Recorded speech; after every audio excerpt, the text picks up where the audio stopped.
Muy buenas, bienvenidos a un nuevo segmento de protagonistas. Mi nombre es Luis Araúz y hoy me encuentro con el ex entrenador de la Selección Femenina de Fútbol de Panamá, Ignacio Nacho Quintana. Profesor, muchas gracias por estar aquí el día de hoy. ¿Cómo le va, profe? Hola, ¿cómo estás, Luis? No, al contrario, gracias a ti por la invitación. Siempre es un gusto hablar de fútbol femenino y bueno, qué mejor que contigo como buen amigo y buen profesional que eres. Muchas gracias, profesor. Voy a ir directo a la pregunta que todos nos hacemos y es, hace ya casi 2 meses se confirmó su salida de la Selección de Panamá. ¿Qué lo llevó a tomar esa decisión? Mira, fue una decisión que no se tomó en el calor de los resultados, ¿no? De momento siempre en el fútbol se asocia mucho las salidas de técnicos por resultados. Es cierto también que no nos había ido bien a principios de este año, que hayamos tenido una clasificatoria a Copa Oro un poco pues dudosa hacia afuera, ¿no? Más allá de lo que internamente nosotros considerábamos. Sabíamos que hacia afuera había un criterio que no era el favorable para el proyecto, una Copa Oro completamente fuera de lo que planeábamos, más allá de, como te digo, de los resultados, de saber que íbamos a jugar con dos potencias. Nos persiguieron algunos resultados ahí, como el de Guatemala y como el de Puerto Rico, creo que marcaron mucho de lo que fue el proyecto, desgraciadamente.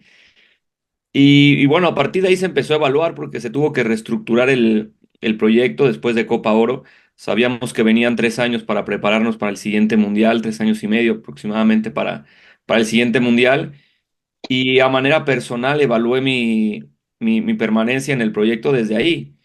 No porque yo quisiera renunciar, sino simplemente porque al igual que como yo pensaba en cambiar un método, en cambiar un lugar de trabajo, cambiar la forma de la preparación física, pues yo tampoco puedo ser ajeno a ese cambio por el bien de un proyecto.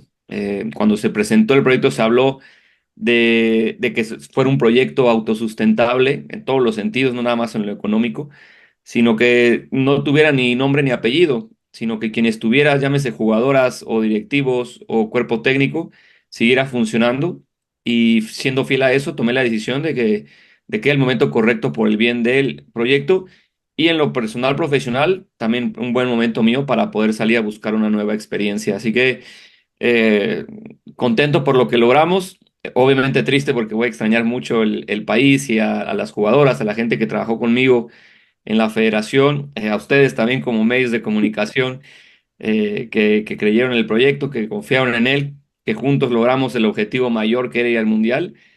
Pero bueno, también con la ilusión de regresar algún día también a seguir aportando.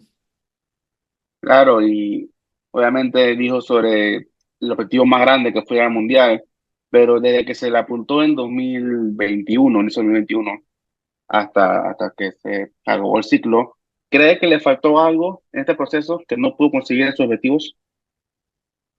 Sí, mira, a mí cuando presentamos toda la estrategia, yo no incluí ningún resultado, yo no incluí ir al Mundial. Eso obviamente yo lo decía y yo también era una motivación, pero hablábamos mucho de estructura, hablamos mucho de desarrollo. Mi perfil se eligió más por desarrollo que por competencias, eh, vamos, profesionales, porque inclusive yo no tenía en mi currículum clubes ni selecciones anteriores a Panamá. Se me contrató por una cuestión de desarrollar, de crear, de impulsar un poco más. Y cuando yo estuve evaluando, yo decía, bueno, la mejor manera de impulsar es yendo a un mundial, es ganando, porque ¿quién va a querer pertenecer a un proyecto perdedor, ¿no? Un proyecto que no logra objetivos. Entonces me enfoqué en eso, traté de hacer un cuerpo técnico que me ayudara a lograrlo, a que el ir al mundial fuera el comienzo, no el final, ¿no? Para mucha gente de repente decía, no, bueno, ya después de muchos años se logró. Yo decía, no, es que no es tanto como que llegar y ya calmarnos y decir, ya se hizo lo que se tenía que hacer, ya no hay que invertir más. Era todo lo contrario. Entonces, si te pudiera decir yo qué faltó, tal vez faltó un poco de mayor comunicación, tal vez de masificar un poco más el fútbol femenino, de que tal vez llegara a más lugares, que desgraciadamente no lo pudimos hacer, de que pudiéramos, de que alguna vez se propuso hacer campamentos en el interior, que la selección jugara en el interior, que lo logramos un poco ahí en Penonomé. Fui yo quien propuso ir a jugar a Penonomé gente de repente me decía, pero es que nos juega en contra. Sí, pero necesitábamos que la gente allá también fuera.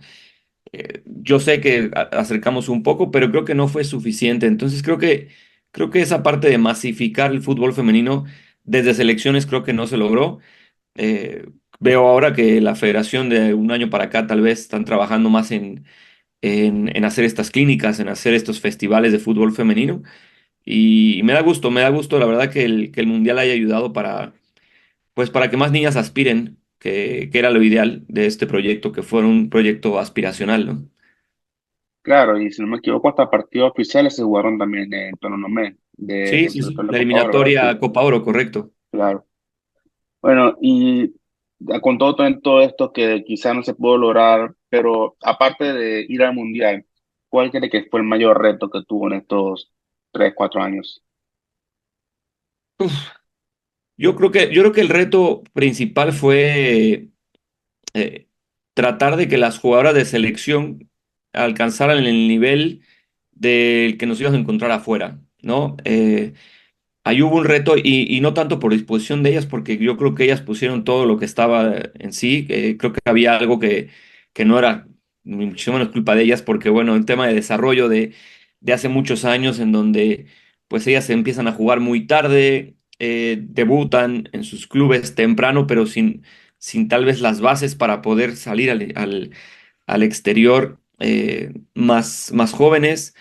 Y yo creo que el reto principal fue ahí en encontrarle la forma al equipo para poder competir hacia afuera, para poder realmente ir a un mundial, ¿no?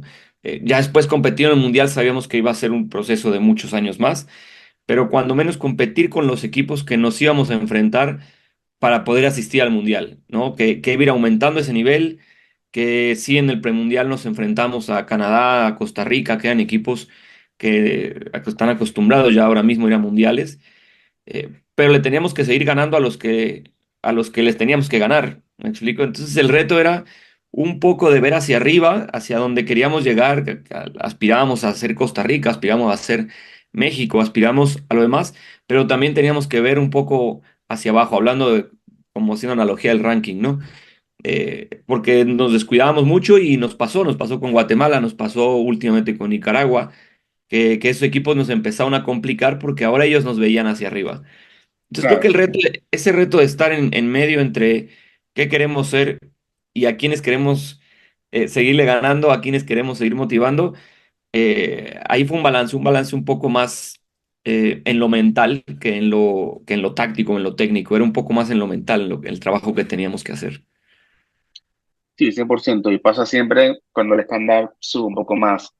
Eh, y a pesar de todo, desde su llegada, ¿qué cambios vio desde su llegada hasta, realmente, hasta el sol de hoy en el fútbol femenino de Panamá? Eh, Mira, yo creo que eso en gran parte fue, sin sonar presuncioso, pero bueno, fue algo que nosotros propusimos en cuanto a las giras que hicimos internacionales y el tipo de partidos que enfrentamos. Eh, a veces mucha gente, inclusive mismo dentro de la federación, me cuestionaba de ¿por qué aceptaste jugar contra Japón? No, no, no, es que no aceptes jugar contra España, es que no aceptes jugar contra Colombia. Y yo decía, es que de eso depende la profesionalización de nuestras jugadoras. Si ellas creen que lo que viven día a día en sus clubes, en la liga local, es por ser profesional o eh, recibir, ¿no? Un sueldo mensual, creen que es lo único de ser profesional, pues estamos muy lejos de entender lo que es, ¿no? Ellas necesitan jugar contra ellas, no necesitan verlas en la tele, no necesitan ver un documento donde diga qué hacen para ser profesionales, que se los cuenten, no, ellas necesitan jugar contra ellas, necesitan ver el comportamiento en hotel, en aeropuerto, calentamiento, en medio tiempo, en la banca, etcétera. Esa información que nosotros evaluábamos sin compartirla obviamente hacia afuera, pero nosotros hacíamos una evaluación del comportamiento de cada una de ellas que se consideraba para próximas convocatorias, obviamente. No todo era fútbol, no todo era cómo jugó, si jugó bien o mal, sino también un comportamiento profesional. Y yo creo que lo logramos porque hubo muy buenos comentarios de gente que está externa al proyecto, que nos decía que el comportamiento había cambiado, que la jugadora hablaba inclusive diferente ante las cámaras, que que buscaba, en el buen sentido, venderse, ¿no? Como una jugadora profesional, se vendía como lo que aparentaba ser en la cancha, ¿no? Ya no nada más era como aparento ser profesional ahí adentro, sino ahora tengo que cuidarme un poco más. Y creo que ahí fue donde hicimos un gran cambio, porque gracias a eso también ellas mismas conocieron el fútbol de afuera, conocieron eh, a dónde querían llegar, ¿no? Pero ya no nada más verlo desde afuera, de que lo vivieron, ¿no? Jugaron contra ellas, que nos fue mal, bueno, nos fue mal, el riesgo válido, yo lo iba a asumir, yo sabía que al final el culpable de se perdiera yo y dije, bueno, vengan las balas, no pasa nada, porque al final yo sé que sí hubo una ganancia en lo profesional y en lo humano, ¿no? Claro, y de hecho, otro punto también es el tema de de las pagas, ¿no? Que se igualó. De hecho, hoy me comentaba una persona acá en Estados Unidos que sigue el fútbol de femenino y me felicitó como panameño por ese paso, ¿no? De ese paso y nada, no sé si tenían un comentario sobre eso también. Sí, correcto, correcto. Sí, mira, creo que ahí coincidimos el presidente y yo en cuanto hablamos la primera vez, que era algo que teníamos que hacer, que era una forma de presionar a la jugadora también a ganárselo, ¿no? Yo me acuerdo que me pedía, me decía, bueno, vamos a hacerlo, dice, pero va a ser tu responsabilidad que suden cada dólar de los que le vamos a pagar, porque es un esfuerzo. Tú lo sabes, ahora que estás en Estados Unidos firmó el acuerdo, pero no fue hasta sino algunos años que comenzó a pagarlo, porque tenía que Claro, estructurar primero la federación para que no hubiera un problema económico más allá de un tema de justicia o un tema de pago igualitario. Eh, no son números, al final no es que nada más uno lo quiera o no lo quiera dar, sino hay que preparar la empresa. Creo que la federación se brincó ese paso, asumió el riesgo, o asumimos en este caso, porque cuando calificamos al Mundial, yo me acuerdo, pero mira, me acuerdo así me llega el flash de, de hablar con Manuel Arias terminando el juego y me dijo, valió la pena. O sea, fue así como un valió la pena que le salió del corazón, porque él y yo sabemos perfectamente que nos echamos a mucha gente encima haciendo ese cambio, ¿no? Y él me decía, hay que justificarlo, necesitamos ir al mundial y yo decía, tranquilos, al final el alivio va a llegar, el alivio va a claro, llegar, va a valer la pena y vamos a demostrarle a la gente del país que para alcanzar resultados hay que invertir, que no hay otro claro. camino, o sea, que no se trata de igualdad ni de cuestión de sexo ni de cuestión de nada, sino es como en cualquier proyecto, quieres obtener resultados, tienes que invertir. Aquí no hay ni suerte ni nada, tienes que invertir y trabajar, ¿no? Él puso la inversión, yo puse el trabajo y mira, nos salieron bien las cosas.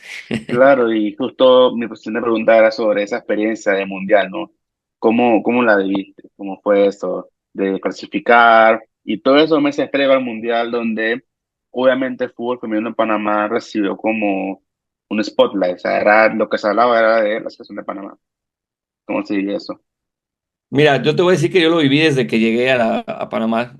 Cuando aterricé, yo tenía en la cabeza que cualquier cosa que yo hiciera, buena o mala, iba a tener repercusión para ir al mundial o no ir al mundial.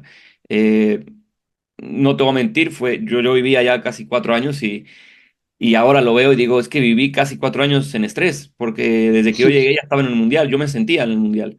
Yo me Claro, sentía jugando esos partidos de preparación como si ya estuviera ahí, como si fuera un clasificatorio y fuimos a Costa Rica y le ganamos a Costa Rica un partido allá, ¿no? Y el discurso con las jugadoras era ese, esto es un partido mundial, quien ir al mundial tienen que vivirlo desde ahora.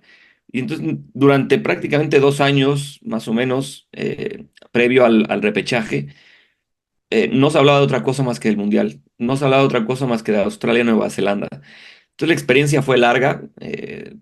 Ya hablando de clasificatoria, pues bueno, desde el primer partido con Barbados en el Rommel, que yo me acuerdo el primer tiempo se nos complicó muchísimo, íbamos ganando 2-0, pero como decíamos, bueno, menospreciamos al rival o es nuestra realidad, o tal vez no va a ser tan fácil como de repente en la cabeza lo teníamos.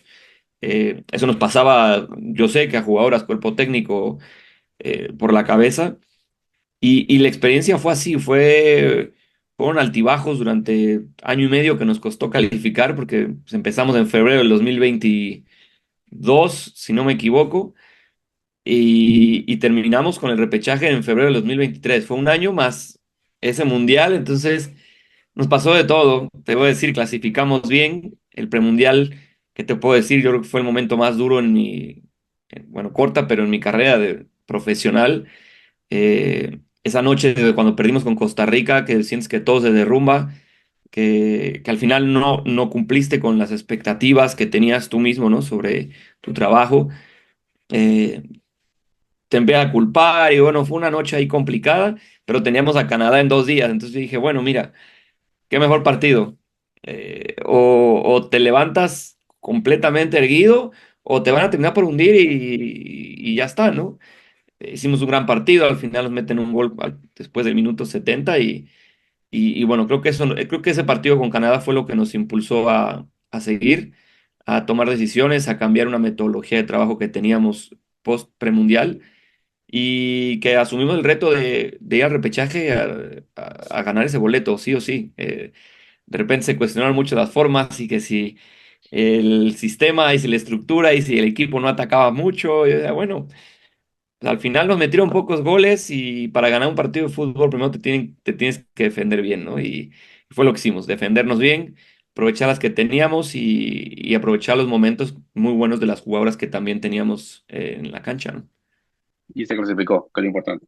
Y se clasificó, ese repechaje fue espectacular, ¿no?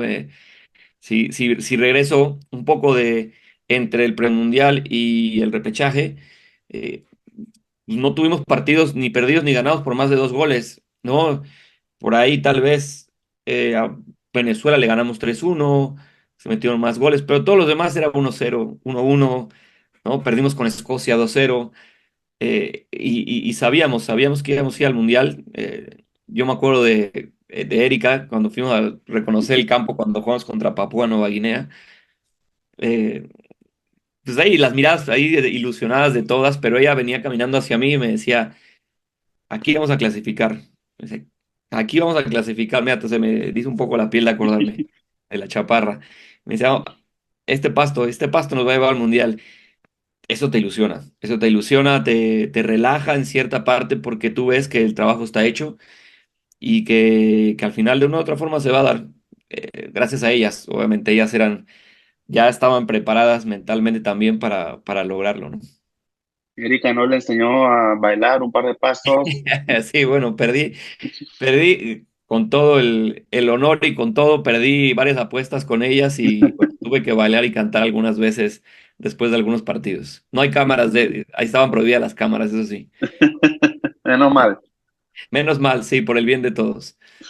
Y bueno, Erika es una jugadora que lleva bastante tiempo en muchos procesos Ujú. y en estos 4 años se vieron muchas caras nuevas y también se vieron caras que quizás ya no aparecían más.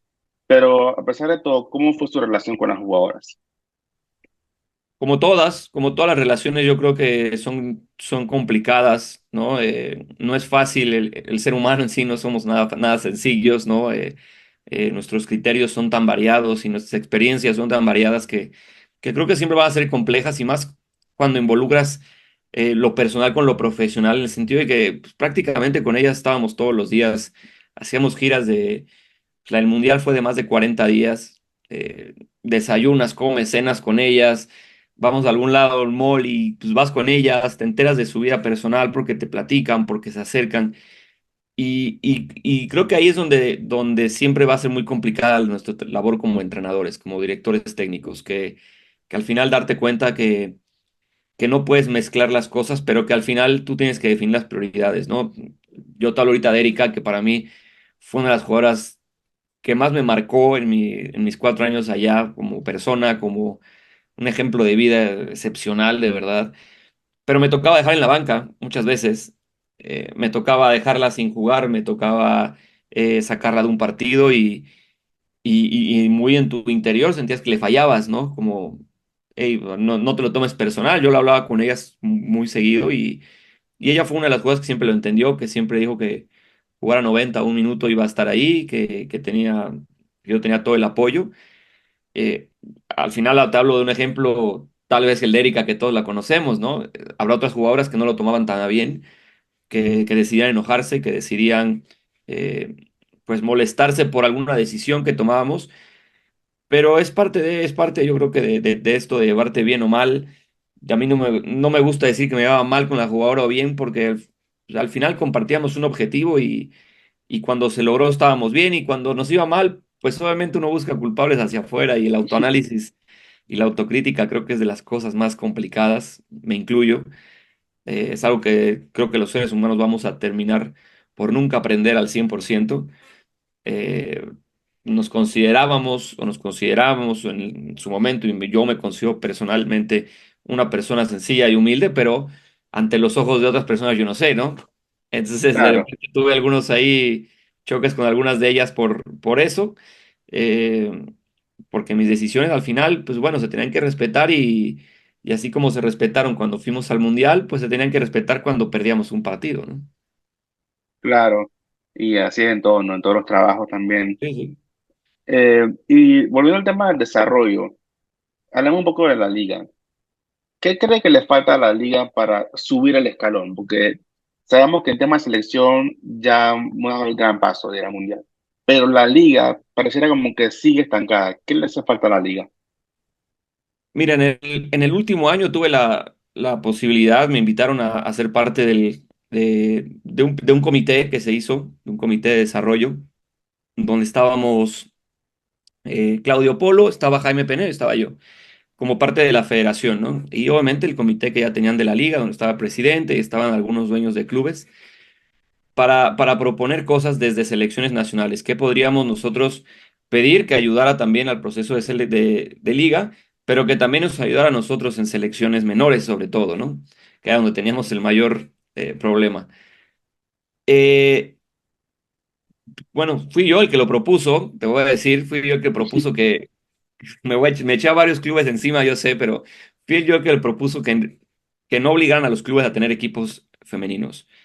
¿No? En Ok, primera división, que no necesitábamos migajas, no migajas por dinero, migajas por interés, por inversión, porque también sabemos que los clubes de primera división del EPF pues no son tan potentes económicamente, ¿no? Si les cuesta a equipos, de los ejemplos que yo sé, ¿no? De México, de Inglaterra, que les costó muchos años hasta ahora que empezaron a arrancar, pero lo vemos en España, donde un equipo como el Real Madrid no ha podido llegar a invertir o a tomar buenas decisiones en el equipo femenil.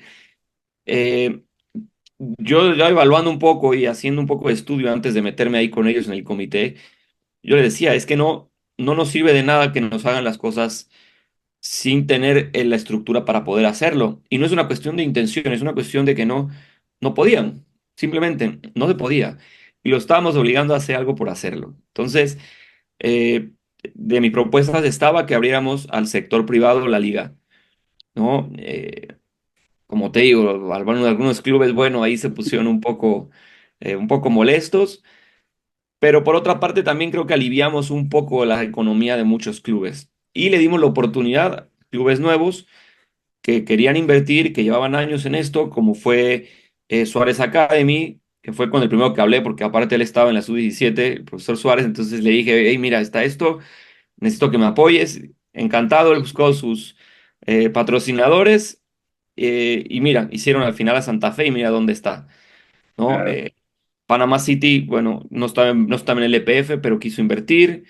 CX, el mismo Chorrillo, ¿no? Y teníamos algunos tres o cuatro más equipos que querían o personas que querían invertir en un equipo propio. Eh, ¿Qué me da gusto? Que ahora creo que, bueno, antes de que yo saliera de allá, que equipos como Sporting, Tauro y Plaza ya se acercaron a preguntar qué querían entrar, qué podían hacer para volver a entrar. Creo que eso va a beneficiar. Tú en Estados Unidos lo ves con la NWSL, en donde pues prácticamente ningún equipo tiene el mismo nombre, no pertenece a la misma empresa, a un equipo de Correcto. MLS. Y son clubes autosustentables que venden su propio producto, que tienen que buscarse la forma de venderlo, que si genera o no el mismo dinero que el masculino, es cuestión de gustos, cuestión de inversiones. Creo que al final es como te digo, un producto, te gusta una soda o te gusta la otra, al final hay gente que toma de una o de la otra, y es cuestión de buscarle. Respecto a dar como el gran paso como liga, yo a ellos les preguntaba que cuál era el objetivo de la liga, que a la gente de la liga, ¿no? Yo les decía, ¿qué estrategia tienes? ¿A dónde quieren llegar? ¿Cuál es la meta?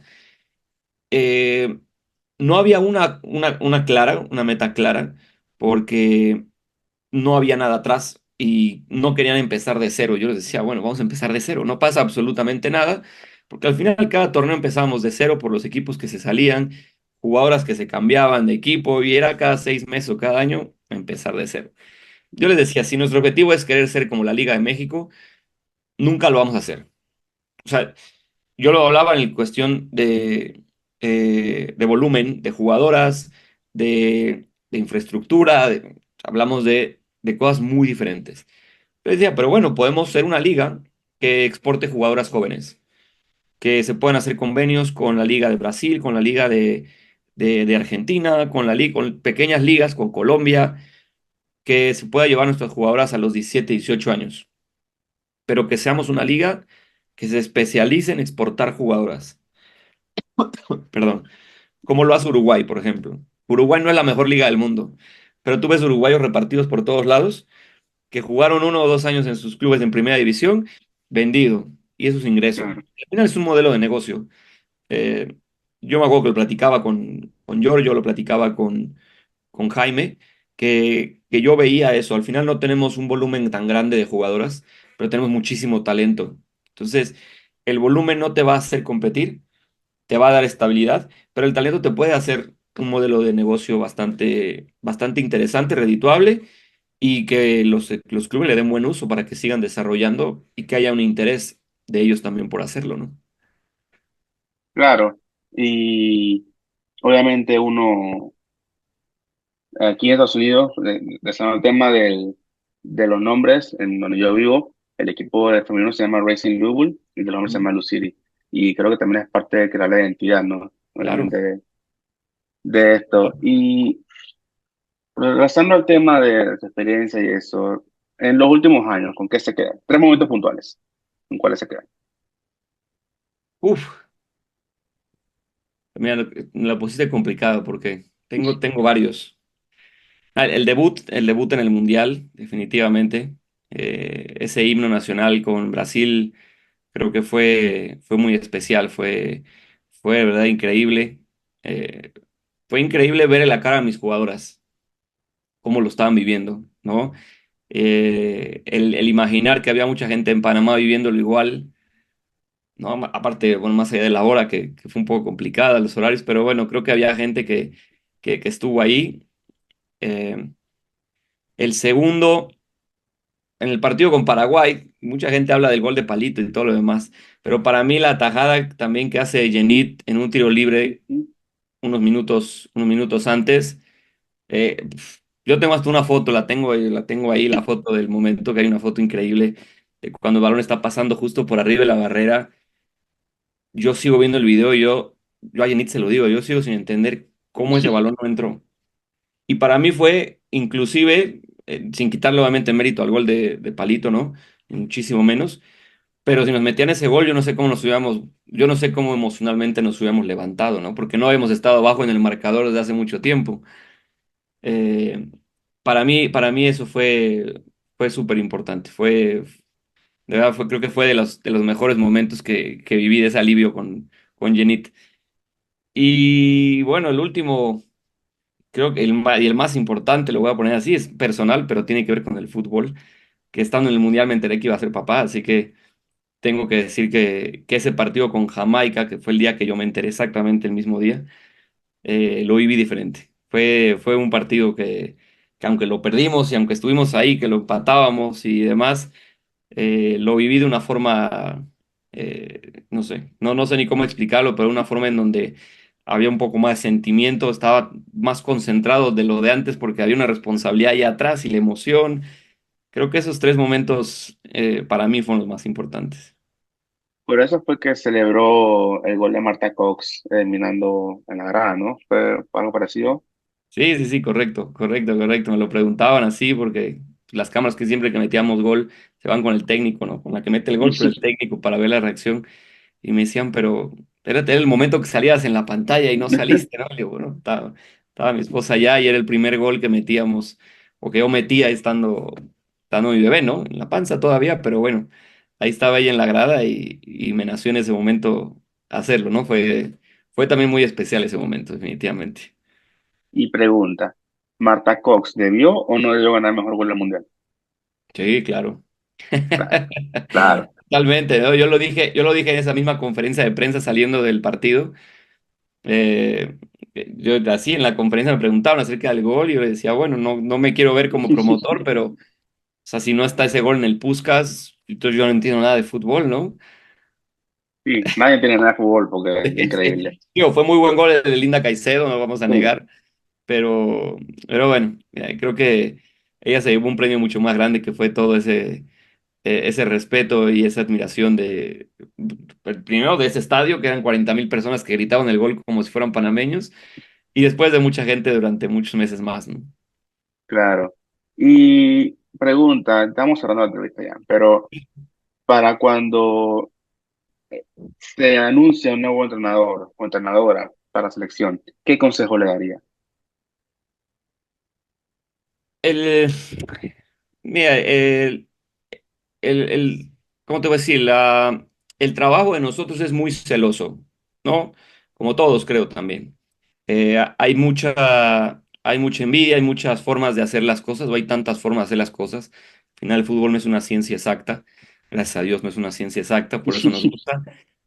Este, que cuando uno espera que cuando sale de ahí quede como un legado, ¿no? Y que ese legado se use. Yo te voy a decir que uno de mis objetivos personales, eso obviamente no estaba en la estrategia, ni se entregó, ni se le dijo a nadie, pero a mí me dio mucha tristeza llegar a la federación y no encontrar ni siquiera que el técnico tenía un escritorio y una oficina, ¿no? Que no tenía yo una USB en donde hubiera partidos, donde hubiera datos, donde hubiera datos físicos de GPS, sé que no teníamos, pero bueno, información, sino que había listas de convocadas y listo, nada más. Después yo me acerqué con el profe Suárez y él, la verdad, fue muy abierto desde el principio. Me compartió algunas cosas que él tenía, me ayudó bastante también, me ayudó bastante a poder avanzar o a poder acelerar un poco los procesos. Entonces lo único que yo le podría pedir es eso, que aproveche lo que yo dejo, porque cuando yo llegué no había, y mi objetivo era ese, que cuando yo me fuera de aquí, o me fuera de la federación, dejar algo que quien llegara lo pudiera aprovechar, ¿no? Ya sabrá ella o él qué tanto provecho sacarle, pero definitivamente recibió un reporte o va a recibir un reporte que sé que le va a acelerar el proceso de crecimiento. Y ya a modo personal, nada, que disfrute el trabajo, que disfrute el país, porque es increíble, porque esa parte se la voy a envidiar de seguir viviendo ahí.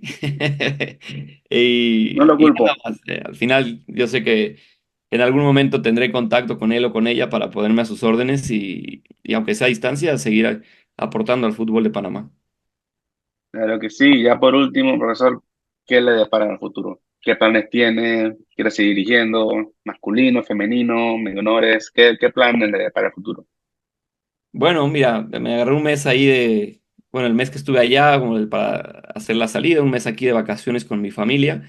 Eh, Durante eso estuvieron llegando algunas llamadas, algunas propuestas de trabajo también aquí en México para la Liga MX Femenil.